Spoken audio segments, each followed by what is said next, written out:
Welcome. This is a session called Shopper Brains, Habits, Behaviors, and Expectations. And we're kind of moderating ourselves up here. So we're actually going to do a quick intro to each of us and then kick things off. So Joey. Hi there, my name is Joey Lloyd. I am the Vice President of Marketing and Business Development for a company called Nanolumens, and we're also a sponsor here this week. So if you've not heard of Nanolumens, you've certainly seen us. We do large format LED display. I'm Ed King with HighStreet Collective, and Laura and I founded HighStreet last year. We have many, many years experience leading into that, but we're a retail innovation firm. So what does that mean? We help retailers and brands who serve in retail kind of innovate the whole experience. Yes, and we've been doing this for almost 2 decades and are delighted to be here at this amazing conversational track this week. And we're going to be talking today about how to create the right behaviors with these spoiled shoppers that we're now talking about. Yeah, we've heard some awesome stuff yesterday and today, and what we want to dive into a little bit today is the behaviors and the why behind things. Everybody says innovate, everybody says test, everybody says, use these technologies, but really when it comes down to it, once we know why, and to get into why, we have to know a little bit about the shopper's brain.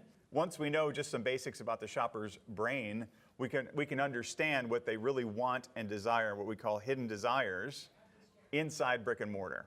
So we're going to dive into that a little bit.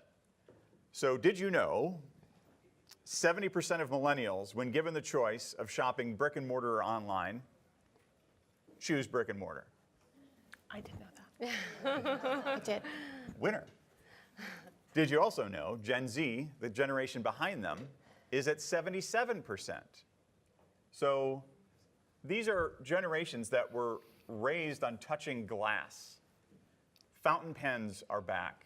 Vinyl records are back. All the tactile things are back for these new generations because there's something missing in their life. They can't touch glass forever.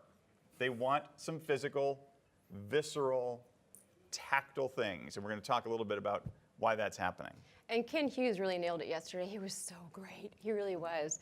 And there's so many things we preach about what he was talking about that this generation, they're just a whole different breed. They're like aliens to legacy retail. And they've taught us all of our dirty tricks too, but at the same time, they are highly expectant people.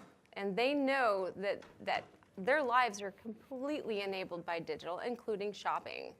Now, what we do about that is what we really need to think about while we have time.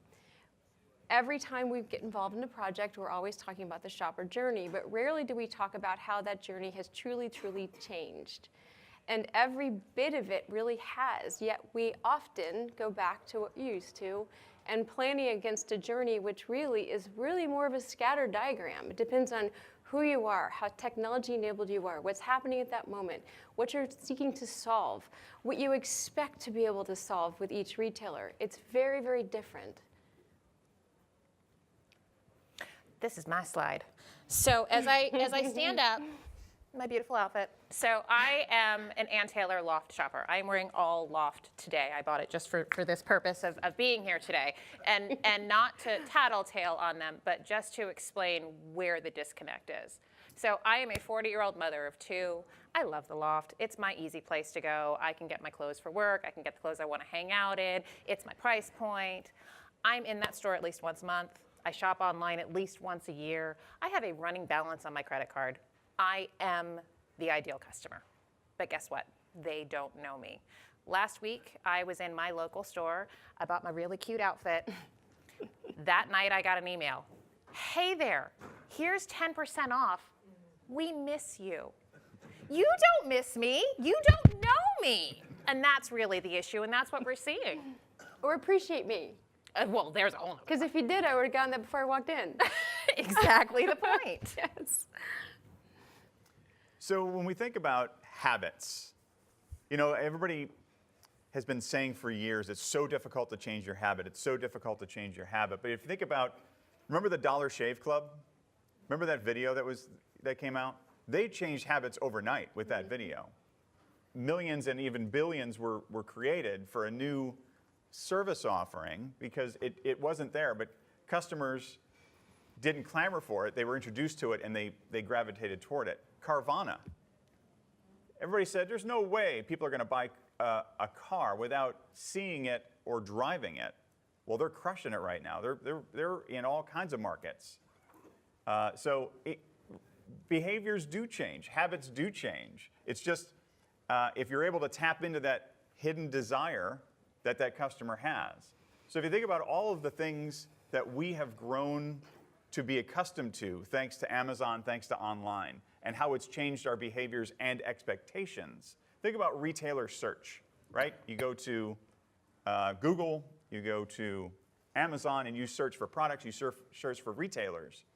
The old way of thinking is brick and mortar. Well, they're going to come to my store, and they're a captive audience. So we can sell them anything we want. We can manipulate them any way we want because they're not going to get back in their car and drive across town and go to the competitor. That's the old way of thinking. The new behaviors that are happening with customers is I can have 7 tabs open with all competitors right there at my fingertips. So just keep that in mind as we think, how do we change? We have to think about our mindset and the customer's mindset when we're designing the store of the future and designing experiences that are going to bring people in.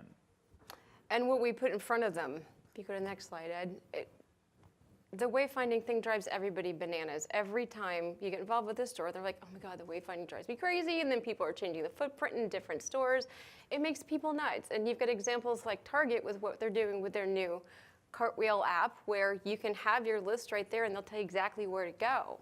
And it's no longer one of these things where they can just stick the high margin stuff they need to move in front of you. You've got everything you need right there on your phone. And somehow when you're in the trenches, it's hard to get teams to align around that. And it seems a little funny that that's still the case, but it is. It's no more the milk in the back of the store.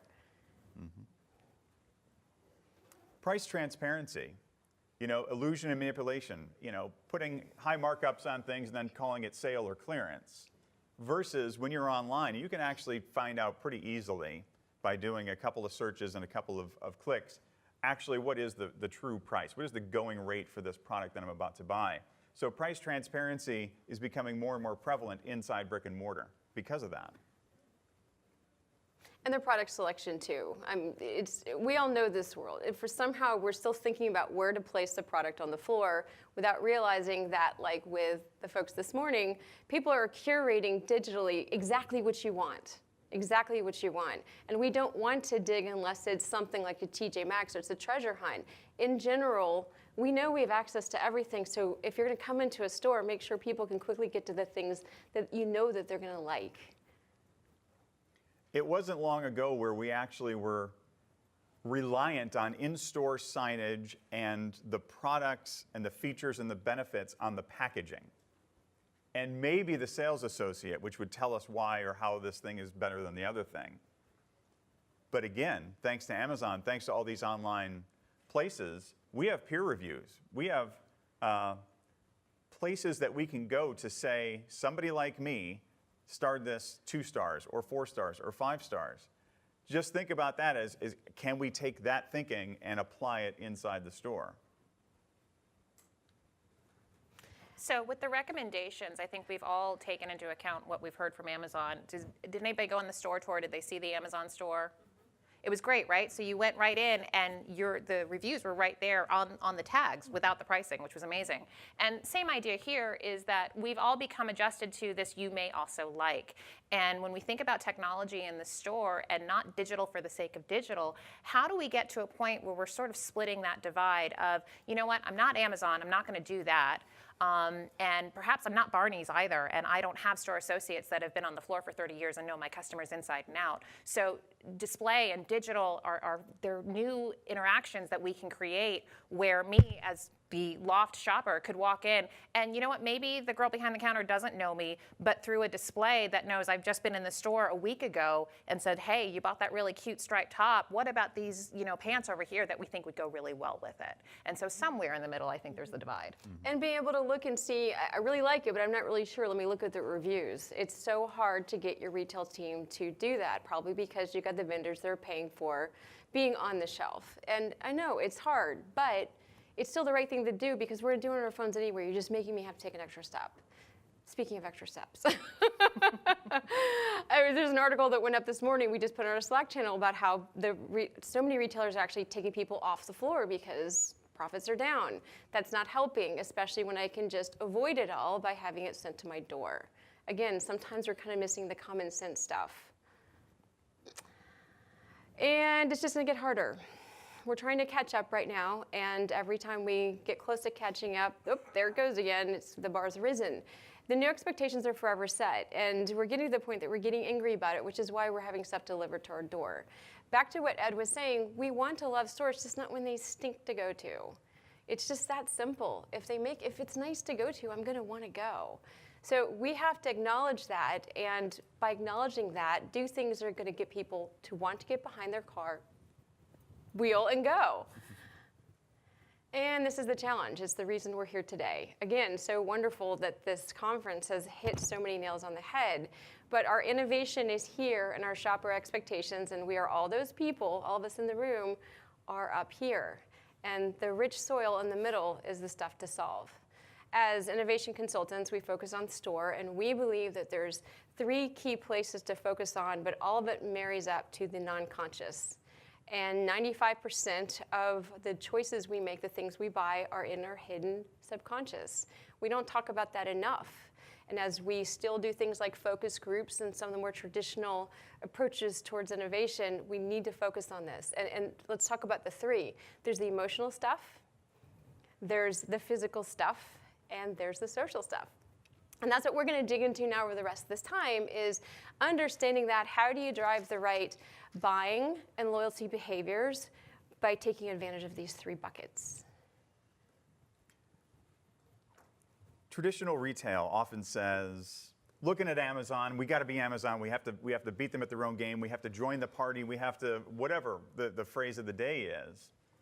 But I mean, let's just make it really simple. Like, there are things that we can take advantage of inside of a brick and mortar, inside a physical place, that online simply cannot do yet. Maybe not 20 years in the future, but right now, there are certain things that we can deliver inside of a physical place and hit that hidden desire inside the brain.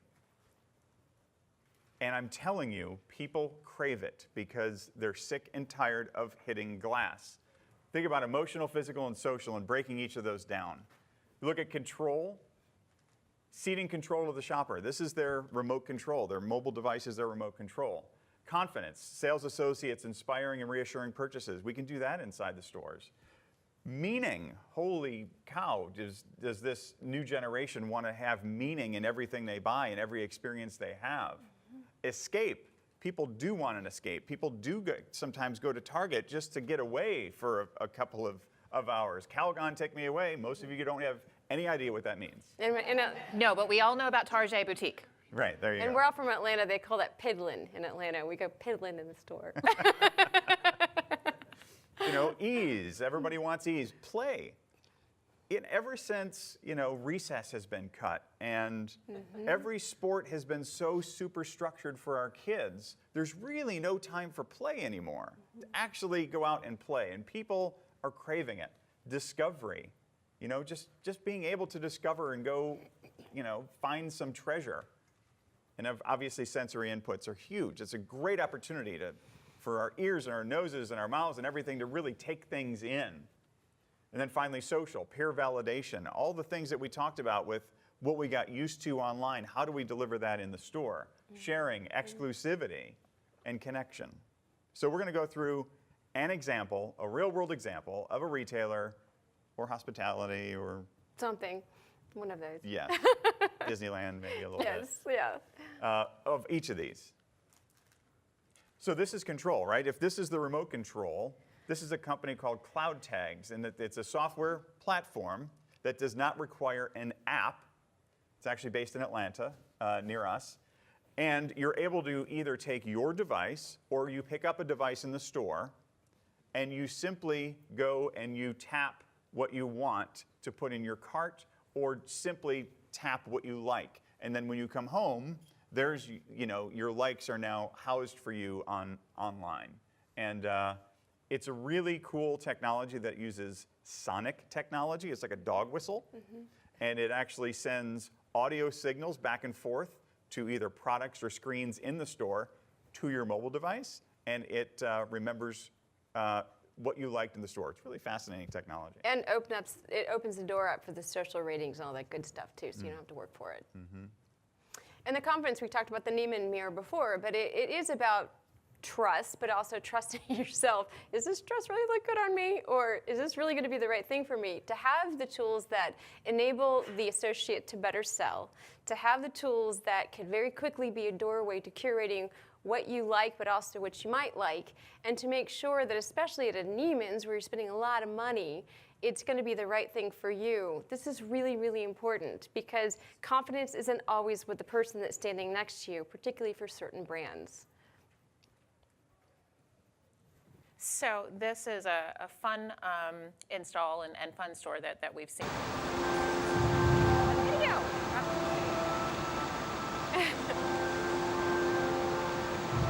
So this is the flagship location of AT&T in San Francisco.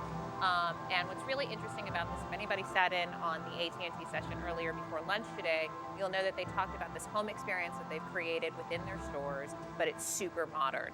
And this is no exception. They went into a historic building to the point of, I believe, the ceiling had to be cleaned with feathers, if I understood that correctly. Yeah. Yes. You couldn't put a single nail in any wall, nothing. Yet. Exactly. And so yet within this digital world, they've been able to use not only small format display, but they've used large format display to create an experience, something that you can see as you're walking in. You can actually see it from outside, and it draws you in. And the content here is so interesting in the fact that it's iterative. Exactly. Ed and I worked for the firm that did this, and we did the strategy for it. I'm sorry, the video doesn't seem to be working, but we'll work on it. But the way this video works is we had thousands of assets that literally auto-assimilate based on the music. And there's 3 chapters to the story that all marry up to the connected life. That was their brand story at the time. There is the entertainment, and there's entertainment, and there's a couple others. But it's never the same. And the pace, the images, the speed are always going to be different based on the music around it. It was so cool. We had a grand opening with a violinist, and the violin notes were literally dictating the dance of the elements. It's really, really cool. I thought it was the rapper that was there. Yeah, Ludacris opened too. That was the other grand opening. That was a public one. That was more lively. There it is. There you go.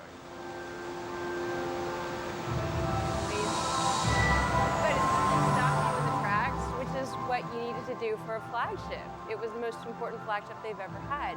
So from the moment you walked in, we needed them to go, wow. And that's what it does. Great combination of strategy, content, and really, really good. Yeah, beautiful. So this is another fun one. Anybody spend any time in Las Vegas? Awesome. I know this guy does.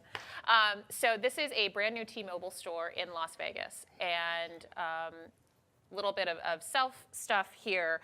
T-Mobile chose Nanolumens because there was no other company in the world, no other manufacturer that could hit that T-Mobile color. And by the way, don't ever call it T-Mobile pink. It is not pink. It is magenta. That is exactly right. So what the T-Mobile store in Las Vegas is doing that I think is so interesting is they've created a club-like atmosphere. So to work in that particular location, which may likely not work anywhere else in the world, you walk into that store and you are going around in this great nightclub-esque kind of feature. You're being drawn up the stairs to an actual bar.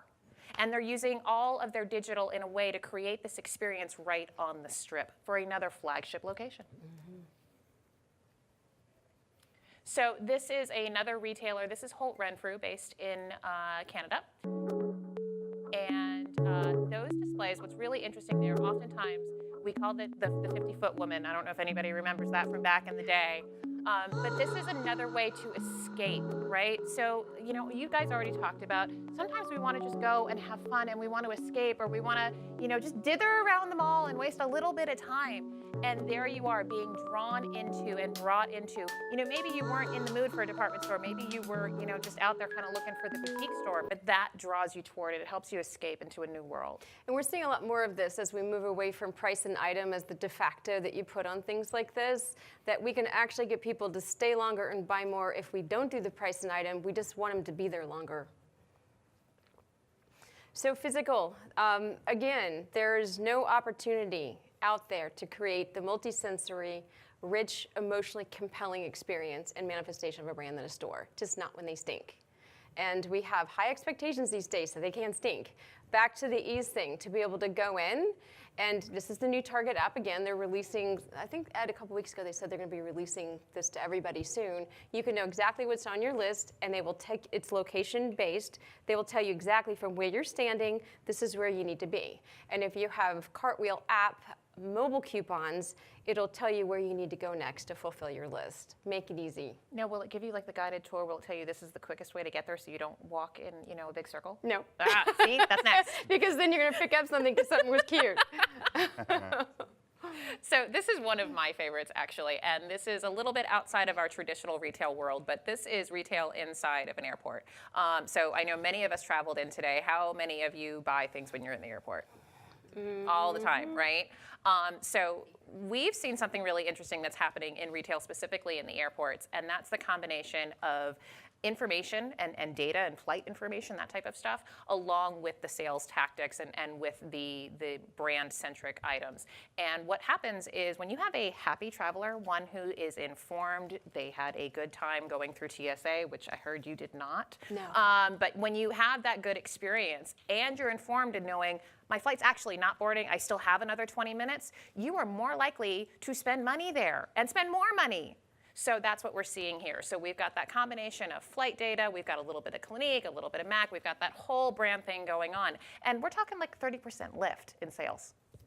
It all goes down to clues that you care, showing people that you really, truly care. Absolutely. So we've seen a lot of brands this week talking about all kinds of different things. We had Jackrabbit on the tour this week, earlier on Monday.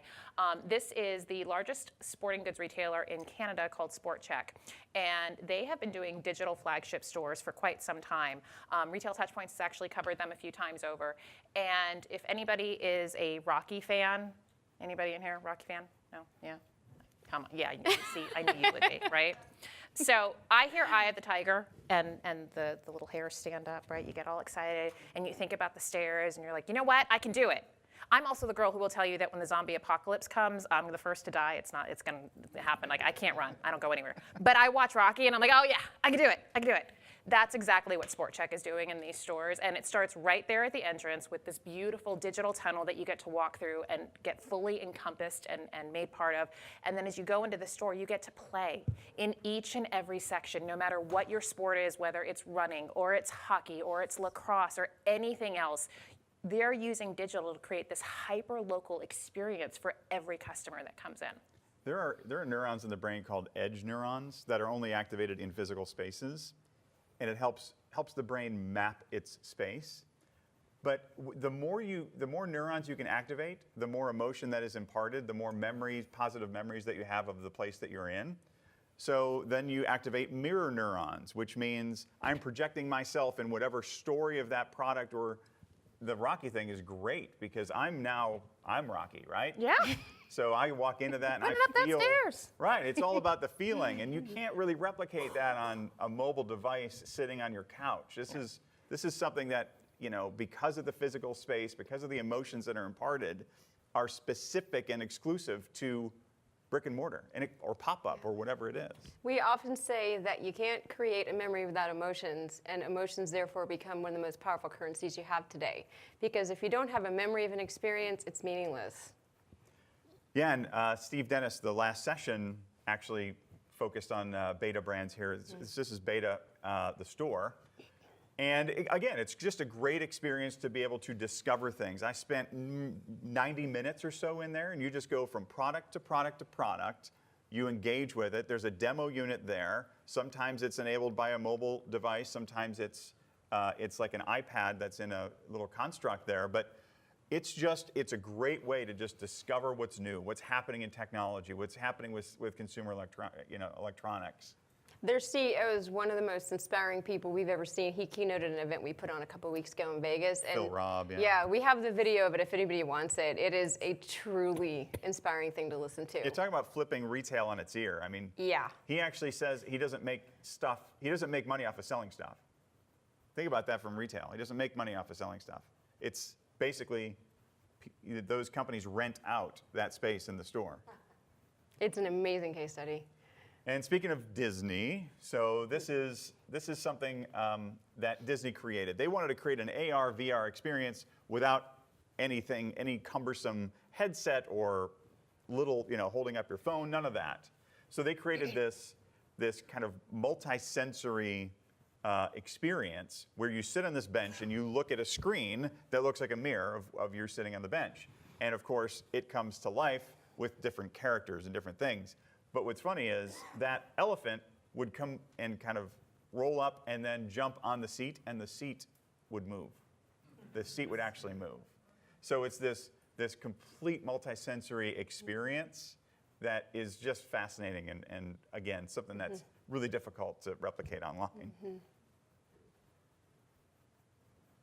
So then social is the last piece of this, right? This is the last mile of sharing, exclusivity, connection.